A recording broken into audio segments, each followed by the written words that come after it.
இந்த பேஜில் நாம் வந்து லாகின் பண்ணிக்கிட்டோம். லாகின் பண்ணும்போது நம்ம ஏற்கனவே பண்ண மாதிரி ஸ்கூல் லாகின், யூடைஸ் கோட்,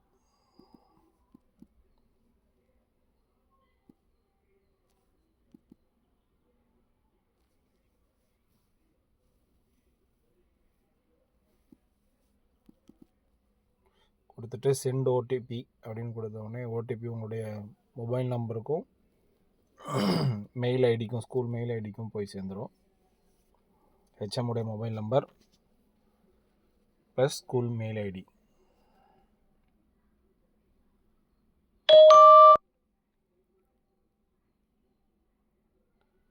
இப்போ ஓடிபி வந்தோடனே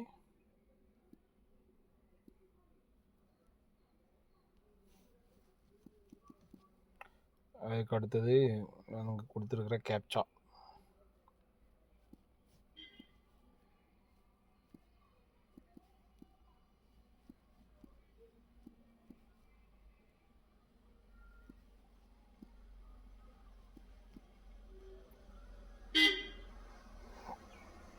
இப்போ லாகின் பண்ணியாச்சு.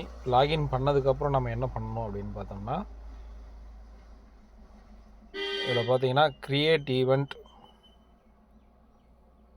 Event management, event list, event assignment, faculty management அப்படின்னு நிறையா கொடுத்துருக்காங்க. இதில் நம்ம வந்து ஃபஸ்ட்டு வந்து கிரியேட் ஈவெண்ட் அப்படின்றத ஈவெண்ட் கிரியேட் பண்ணிட்டோம் அப்படின்னு பார்த்தோன்னா, நேம் ஆஃப் இவெண்ட், அதில் பார்த்தீங்கன்னா அப்படின்னா நீங்கள் வந்து நேம் ஆஃப் த ஈவெண்ட்டு, அந்த ஈவெண்ட்டை பற்றின டிஸ்கிரிப்ஷனு, நம்ம பண்ண வேண்டியது பார்த்தீங்கன்னா அடாப்ட் ஹெல்த்தி லைஃப் ஸ்டைல்ஸ் அப்படின்ற இதுதான். அதில் வந்து ஃப்ளோரா QR கோட்ஸ், அதுக்கு அடுத்தது வந்து பார்த்திங்கன்னா மோட் ஆஃப் இம்ப்ளிமெண்டேஷன், டிஜிட்டலாக ஃபிசிக்கலாக அப்படின்றத கொடுத்துடணும். அதுக்கப்புறம் வந்து டைப் ஆஃப் ஈவெண்ட், அது வந்து ஆக்ஷன் அவேர்னஸாக, ஆக்ஷன் ப்ளஸ் அவேர்னஸ் போத்தா, ரெண்டுமே நம்ம கொடுத்துக்க வேண்டியதான்.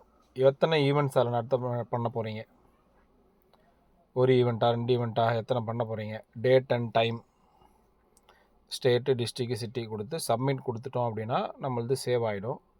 சேவ் ஆனதுக்கப்புறம் பார்த்திங்கன்னா வந்து ஈவெண்ட் மேனேஜ்மெண்ட். இப்போ இங்கே நான் பார்த்தீங்கன்னா ஏற்கனவே ஈவெண்ட் க்ரியேட் பண்ணதுனால QR codes for flora adopt healthy lifestyles அப்படின்ற ஈவெண்ட்டு ரெடி ஆகிருக்கு. இப்போ செலக்ட் ஈவெண்ட்,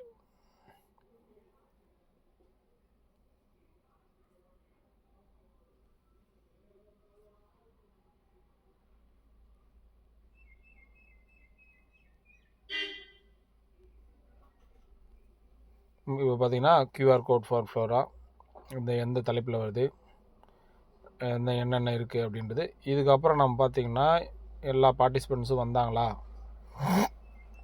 எத்தனை பேர் வந்தாங்க, நம்பர் ஆஃப் பார்ட்டிசிபெண்ட்ஸு, இதையெல்லாம் முடிச்சுட்டு இந்த ஜியோ டேக்டு ஃபோட்டோஸ் இந்த இடத்துல இருக்குங்க பார்த்தீங்களா, Jio tagged photos maximum 5 images, அந்த ஃபோட்டோவுடைய கேப்ஷன், அதுக்கடுத்து 3 வீடியோஸ் 5 MB ஈச், அந்த வீடியோஸோடைய கேப்ஷன், இந்த லாஸ்ட்டில் கொடுத்துருக்காங்க பாருங்கள் number of trees labelled with QR code, இதை தான் நாம் வந்து அப்டேட் பண்ணணும். இது எல்லாம் தான் நாம் பண்ண வேண்டியது. இதை ஈவெண்ட் மேனேஜ்மெண்ட் பண்ணுறதுக்கு முன்னாடி நாம் பண்ண வேண்டியது வந்து ஃபேக்கல்ட்டி மேனேஜ்மெண்ட். அது பார்த்திங்கன்னா அந்த ஃபேக்கல்ட்டியில் இப்போ என்னுடைய பேர் போட்டிருக்கு, அது மாதிரி உங்களுடைய name of the faculty, email ID, employee ID, contact number போட்டு சப்மிட் கொடுத்திங்கன்னா அந்த ஃபேக்கல்ட்டிக்கு ஒரு இமெயில் போயிடும். அந்த ஈவெண்ட் அசைன்மெண்ட்டில் திரும்ப வந்து எந்த ஈவெண்ட், இப்போ இந்த ஈவெண்ட்டை யாருக்கு வந்து அசைன் பண்ணுறீங்களோ அசைன் பண்ணிவிட்டு அந்த அசைன் ஈவெண்ட் கொடுத்துட்டிங்கன்னா இங்கே ஈவெண்ட் போயிடும். இது எல்லாம் தான் நம்ம வந்து இந்த வெப்சைட்டில் பண்ண வேண்டிய வேலைகள். இதில் ஈவெண்ட் மேனேஜ்மெண்ட் மட்டும் நாம் வந்து அந்த QR கோடெல்லாம் எடுத்து அந்த மரத்துலேயும் பேஸ்ட் பண்ணதுக்கு அப்புறம் செய்ய வேண்டியது இந்த ஈவெண்ட் மேனேஜ்மெண்ட்.